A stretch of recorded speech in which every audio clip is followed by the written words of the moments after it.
విశాఖలో కేంద్ర హోంమంత్రికి నిరసన సేగలు.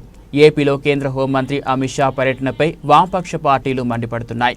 అంబేద్కర్ను విమర్శించిన అమిత్ షా ఏ ముఖం పెట్టుకుని ఏపీలో అడుగు పెట్టారని విమర్శించారు.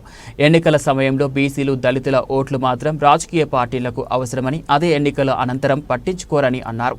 అంబేద్కర్పై చేసిన వ్యాఖ్యలకు అమిత్ షా క్షమాపణలు చెప్పాలని డిమాండ్ చేశారు. జీవీఎంసీ గాంధీ వద్ద జరిగిన నిరసన కార్యక్రమంలో సిపిఎం పార్టీ ప్రతినిధులు పద్మ, బొట్ట ఈశ్వరమ్మ తదితరులు పాల్గొన్నారు. పక్ష పార్టీల ఐక్యత, వర్ధిల్లాలి ప్రజాస్వామ్యం, వర్ధిల్లాలి ఎర్ర జెండా, కాపాడుకుందాం రాజ్యాంగ హక్కులను, కాపాడుకుందాం రాజ్యాంగ హక్కులను. వ్యాఖ్యలు ఖండించండి, అంబేద్కర్ పై అవమానకర వ్యాఖ్యలు ఖండించండి.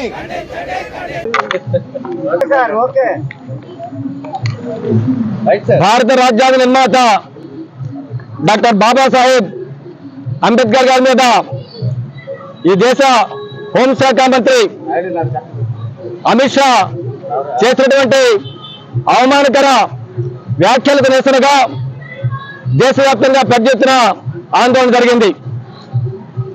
అమిత్ షా జాతికి క్షమాపణ చెప్పి తన పదవికి రాజీనామా చేయాలని చెప్పని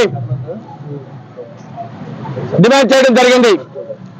అయినా సరే ఆయన ఏమాత్రం సిగ్గు ఎగ్గు లేకుండా తన పదవిని అంటిపెట్టుకొని ఈరోజు ఒకరు చూసుకొని ఆంధ్ర రాష్ట్రం అడుగుపెట్టామని చెప్పి మేము ప్రశ్నిస్తున్నాం.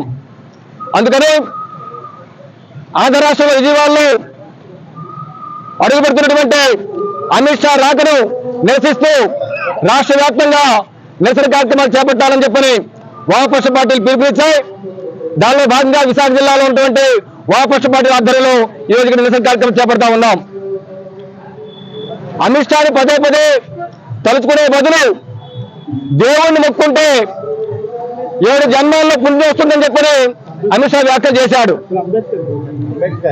కోరుకుంటారు, ఎవరైతే పాపాలు చేస్తారో వాళ్ళు పుణ్యం కోరుకుంటారు. నిజంగా అదేదో వర్తిస్తుందంటే అది అమిత్ షా వర్తిస్తుంది. ఎందుకంటే పాపాలు చేస్తున్న వాళ్ళు అమిత్ షా కానివ్వండి, ఆర్ఎస్ఎస్ కానివ్వండి, సంఘపరివార శక్తులు కానివ్వండి, వీళ్ళు పాపాలు చేస్తున్నారు. మనుషులుగా చూడడం లేదు. కులం పేర, మతం పేర, భాష పేర వివిధ సృష్టించి మానవహనం సృష్టిస్తున్నారు. వీళ్ళు పాపిస్తులు. ఈ పాపిస్తులు పుణ్యం కావాలనుకుంటే అంబేద్కర్ మొక్కోవాలి వీళ్ళు. ఇది చేయాల్సిన పని. దానికి భిన్నంగా ఈరోజు అమిత్ షా దాడి అని చెప్పారంటే ఈరోజు దళితుల మీద దాడి, బడుగు బలహీన వర్గాల మీద దాడి,